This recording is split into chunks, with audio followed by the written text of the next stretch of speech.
नमस्कार र स्वागत छ। आजको बहसमा हामी एउटा महत्त्वपूर्ण प्रश्नमा छलफल गर्नेछौँ। के हर्क साम्पाङ नेपालको राष्ट्रपतिको लागि राम्रो उम्मेदवार हुन्? आज हामीसँग दुई वक्ताहरू हुनुहुन्छ। हेमकलाजीले प्रस्तावको पक्षमा बोल्नुहुनेछ र सागरजीले प्रस्तावको विपक्षमा बोल्नुहुनेछ। हाम्रो मूल्याङ्कन 5 मापदण्डमा आधारित हुनेछ। तर्कको बल 20 अङ्क, प्रमाण र उदाहरण 20 अङ्क, प्रतिवाद क्षमता 20 अङ्क, प्रस्तुति शैली 20 अङ्क, समग्र प्रभाव 20 अङ्क। अब बहस सुरु गरौँ। पहिले हेमकलाजीलाई आफ्नो सुरुवाती वक्तव्य दिन आमन्त्रित गर्छु। त्यसपछि सागरजीले बोल्नुहुनेछ। नमस्कार, आदरणीय निर्णायकहरू, सम्माननीय प्रतिद्वन्द्वीहरू र विशिष्ट श्रोताहरू। म आज यहाँ यो तर्क गर्न उभिएकी छु कि हर्का साम्पाङ वास्तवमै नेपालको राष्ट्रपति पदको लागि एक उत्कृष्ट उम्मेदवार हुन्। परिवर्तनकारी नेतृत्वको खोजीमा रहेको राष्ट्रमा हर्का साम्पाङले सीमान्तकृत समुदायहरूको आकाङ्क्षा र समावेशी शासनको प्रतिज्ञालाई मूर्त रूप दिनुहुन्छ। आज म तपाईहरूलाई देखाउनेछु कि किन उहाँको पृष्ठभूमि, उपलब्धिहरू र चरित्रले उहाँलाई यस पदको लागि उपयुक्त बनाउँछ। धन्यवाद। नमस्कार, आदरणीय निर्णायकहरू, योग्य प्रतिद्वन्द्वीहरू र विशिष्ट श्रोताहरू। म आज विरोधी दृष्टिकोण प्रस्तुत गर्न उठेको छु। हर्क साम्पाङप्रति व्यक्तिगत रूपमा कुनै विरोध नराखी र स्थानीय शासनमा उहाँको योगदानलाई स्वीकार गर्दै मैले तर्क गर्नुपर्छ कि राम्रो मेयर हुनुले स्वचालित रूपमा कसैलाई राष्ट्रको राष्ट्रपतिको लागि योग्य बनाउँदैन। हाम्रो अगाडिको प्रश्नले कठोर विश्लेषण माग्छ, भावनात्मक अपिल होइन। आज म तपाईहरूलाई देखाउने छु कि किन यो पद विशेष योग्यताहरू माग्छ जुन अझै प्रमाणित हुन बाँकी छन्। धन्यवाद। धन्यवाद सञ्चालकज्यू। मेरो पहिलो बुँदा हर्क साम्पाङको प्रेरणादायी पृष्ठभूमि र जमिनी स्तरको समर्थनको बारेमा छ। हर्क साम्पाङको यात्रा पूर्वी नेपालको एउटा सानो गाउँबाट धरान उपमहानगरपालिकाको मेयर बन्नुसम्म पुग्नु वास्तवमै प्रेरणादायी छ। किराँत समुदायमा जन्मनुभएका उहाँले ऐतिहासिक रूपमा नेपाली राजनीतिमा कम प्रतिनिधित्व भएका समुदायहरूको सङ्घर्ष प्रत्यक्ष रूपमा बुझ्नुहुन्छ। उहाँको धरानको मेयरको रूपमा निर्वाचन परम्परागत राजनीतिक मेसिनरीको समर्थनबाट होइन, तर जनताको साथ वास्तविक सम्बन्ध र जमिनी स्तरको समर्थनबाट भयो। यो जितले देखायो कि नेपाली नागरिकहरू राजनीतिक चालबाजी भन्दा सेवालाई प्राथमिकता दिने नेताहरूको लागि तयार छन्। यो एक साधारण मान्छेको असाधारण उपलब्धि हो, जसले देखाउँछ कि कडा परिश्रम र जनताप्रतिको समर्पणले कुनै पनि व्यक्तिलाई उच्च स्थानमा पुर्याउन सक्छ। धन्यवाद। धन्यवाद। मेरो प्रतिद्वन्द्वीले प्रेरणादायी यात्राको कुरा गर्नुभयो, तर म यहाँ एउटा महत्त्वपूर्ण कुरा उठाउन चाहन्छु। अनुभवको प्रश्न। हर्क साम्पाङको अनुभव मुख्यतया नगरपालिका शासनमा सीमित छ। उहाँले धरान उपमहानगरपालिकाको मेयरको रूपमा प्रशंसनीय सेवा गर्नुभए पनि यो अनुभव स्वचालित रूपमा राष्ट्रपतिको लागि तयारीमा रूपान्तरण हुँदैन। स्केल भिन्नता विचार गर्नुहोस्। धरानको जनसङ्ख्या लगभग 1,50,000 छ। नेपालको जनसङ्ख्या लगभग 3 करोड छ। राष्ट्रिय शासनको जटिलता नगरपालिका प्रशासनको स्केल अप संस्करण मात्र होइन, यो गुणात्मक रूपमा फरक छ। मेयरले सडक, सरसफाई, स्थानीय विकास र नगरपालिका सेवाहरूसँग व्यवहार गर्छन्। राष्ट्रपतिले विदेश नीति, संवैधानिक व्याख्या, सङ्घ प्रदेश सम्बन्ध र राष्ट्रिय सुरक्षाका मामिलाहरू बुझ्नुपर्छ। यी पूर्णतया फरक क्षेत्रहरू हुन्। धन्यवाद। धन्यवाद। मेरो प्रतिद्वन्द्वीले अनुभवको कुरा गर्नुभयो। तर म भन्न चाहन्छु कि अनुभव वर्षहरूमा मात्र मापन हुँदैन, उपलब्धिहरूमा पनि हुन्छ। धरानका मेयरको रूपमा हर्क साम्पाङले उल्लेखनीय परिवर्तनहरू ल्याउनुभयो। उहाँले स्थानीय शासनमा पारदर्शिता र जवाफदेहिता लागू गर्नुभयो।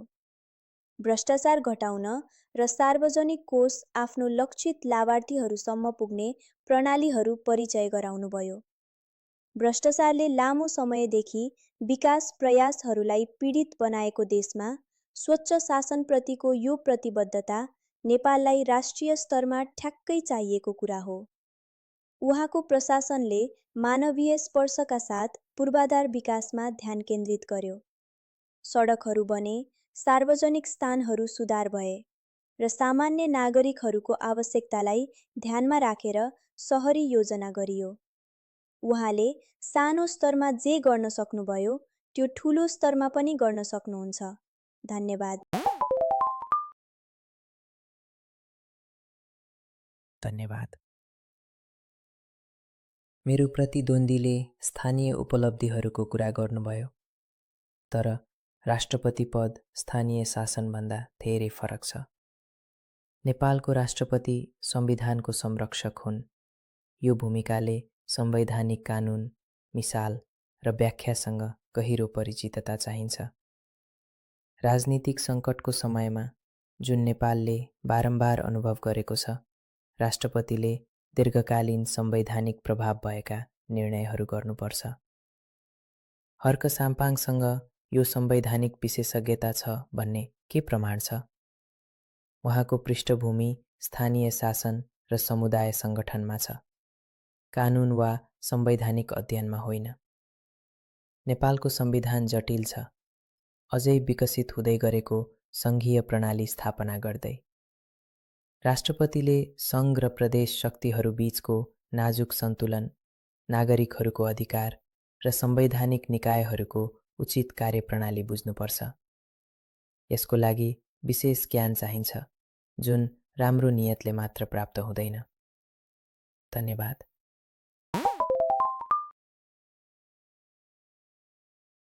धन्यवाद।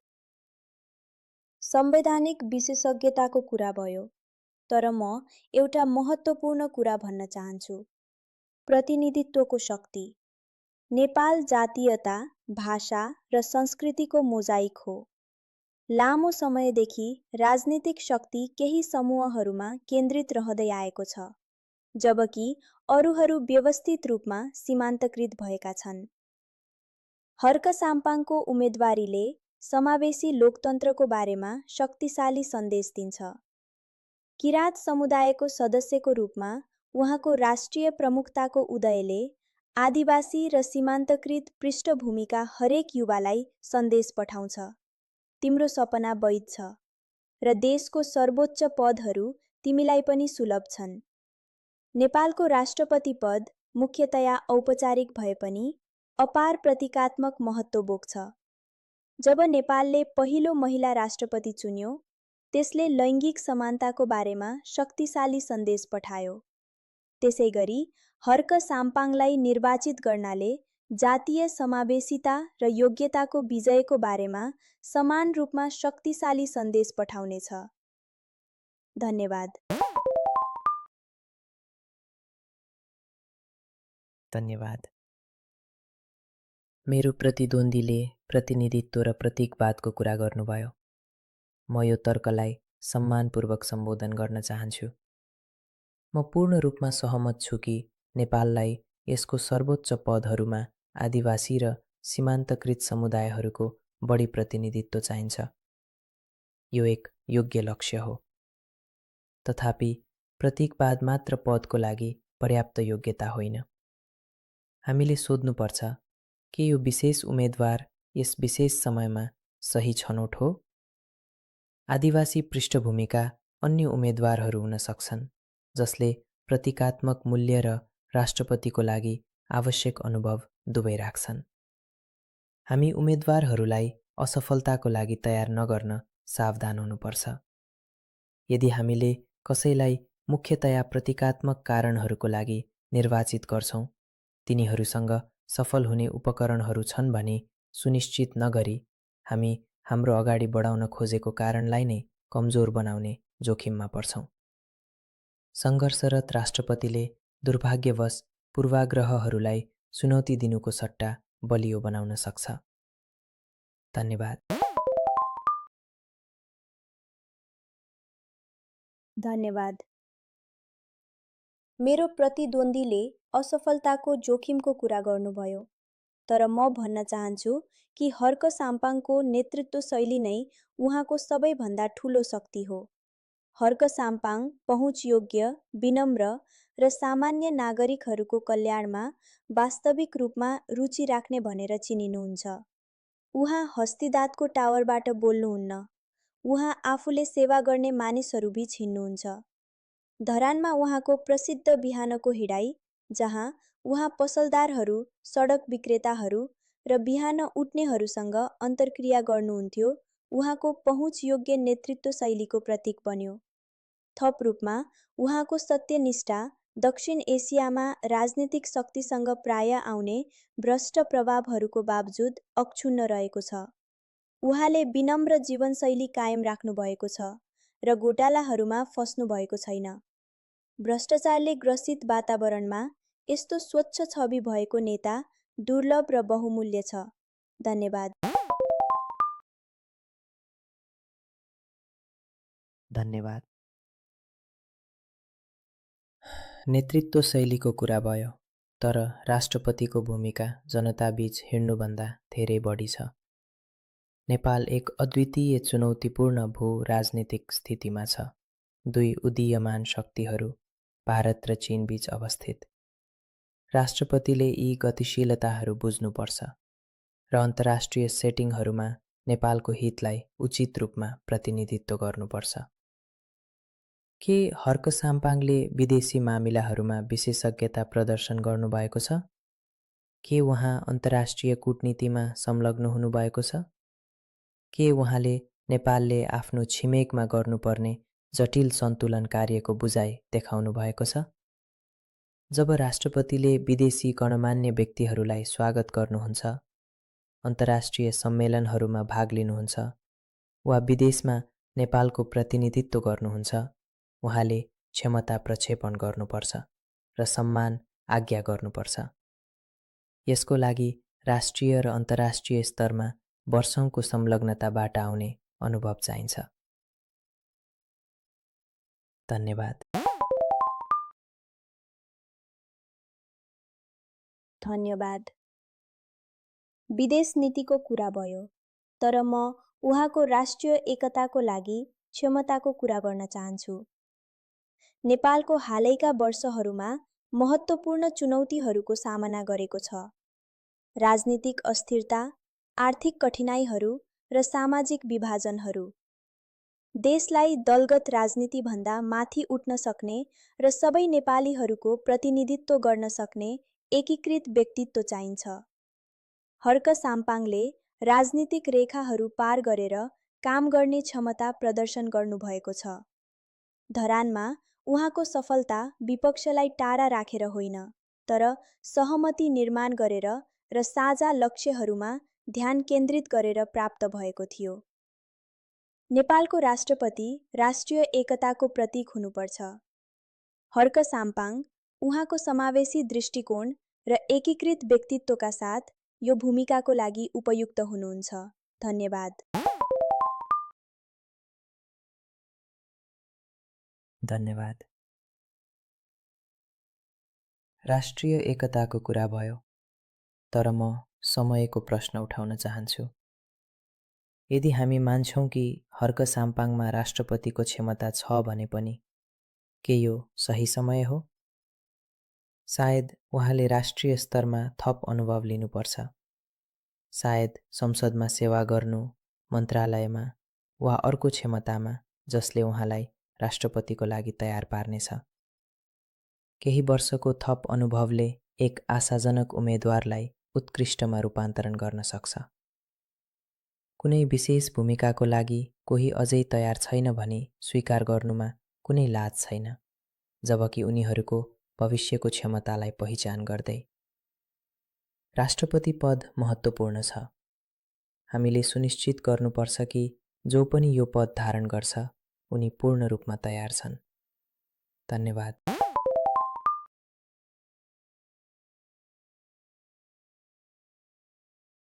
हेमकाला शक्तिहरू, भावनात्मक अपिल, प्रतिनिधित्व र समावेशिताको तर्क धेरै प्रभावकारी थियो। प्रेरणादायी कथा, हर्क साम्पाङको जमिनी स्तरबाट उदयको कथा राम्रोसँग प्रस्तुत गरियो। चरित्र र सत्यनिष्ठा, भ्रष्टाचार मुक्त छविको तर्क बलियो थियो। प्रस्तुति शैली, उत्साही र आकर्षक प्रस्तुति। अब कमजोरीहरू, संवैधानिक विशेषज्ञताको अभावको प्रतिवाद पूर्ण रूपमा सम्बोधन गर्न सकेनन्। विदेश नीति अनुभवको प्रश्नको जवाफ कमजोर थियो। केही तर्कहरू भावनामा बढी र तथ्यमा कम आधारित थिए।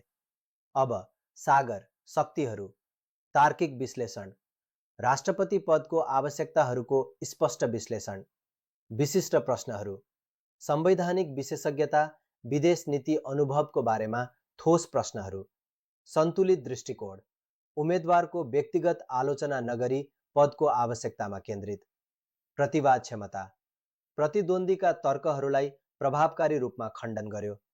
कमजोरीहरू, प्रतिनिधित्वको महत्त्वलाई पूर्ण रूपमा सम्बोधन गर्न सकेनन्। वैकल्पिक उम्मेदवारको नाम नदिई अन्य उम्मेदवारको कुरा गर्नु कमजोर थियो। केही तर्कहरू अत्यधिक प्राविधिक थिए। विजेता सागरजी, अङ्क 83 विरुद्ध 79। विजयको मुख्य कारणहरू: 1. बलियो तार्किक आधार, व्यक्ति 2 ले राष्ट्रपति पदको विशिष्ट आवश्यकताहरू, संवैधानिक विशेषज्ञता, विदेश नीति अनुभव र राष्ट्रिय स्तरको अनुभवलाई स्पष्ट रूपमा प्रस्तुत गर्यो। 2. प्रभावकारी प्रतिवाद, प्रतिद्वन्द्वीका प्रत्येक तर्कलाई तार्किक रूपमा खण्डन गर्न सफल भयो, विशेष गरी प्रतीकवाद मात्र पर्याप्त छैन भन्ने बुँदा। 3. सम्मानजनक तर दृढ, उम्मेदवारको व्यक्तिगत आलोचना नगरी पदको आवश्यकतामा केन्द्रित रह्यो, जसले तर्कलाई बढी विश्वसनीय बनायो। 4. समयको प्रश्न, के यो सही समय हो भन्ने तर्कले मध्यमार्गी श्रोताहरूलाई प्रभावित गर्यो। यो एक उत्कृष्ट र सन्तुलित बहस थियो। दुवै वक्ताहरूले आफ्ना तर्कहरू प्रभावकारी रूपमा प्रस्तुत गरे। हेमकलाजीले प्रतिनिधित्व, समावेशिता र चरित्रको महत्त्वलाई बलियो रूपमा प्रस्तुत गर्नुभयो। यी तर्कहरू भावनात्मक रूपमा प्रभावकारी थिए र नेपालको विविधताको सन्दर्भमा महत्त्वपूर्ण छन्। तथापि सागरजीले राष्ट्रपति पदको विशिष्ट आवश्यकताहरूमा केन्द्रित रहेर बढी तार्किक र संरचित तर्क प्रस्तुत गर्नुभयो। संवैधानिक विशेषज्ञता र विदेश नीति अनुभवको अभावको प्रश्नहरू अनुत्तरित रहे, जसले विपक्षलाई बढी बलियो बनायो। महत्त्वपूर्ण नोट: यो बहस शैक्षिक उद्देश्यको लागि हो। वास्तविक राजनीतिक निर्णयहरू धेरै कारकहरूमा निर्भर हुन्छन् र अन्ततः नेपाली जनता र राजनीतिक संस्थाहरूले आफ्नै मूल्य र प्राथमिकता अनुसार निर्णय गर्नुपर्छ।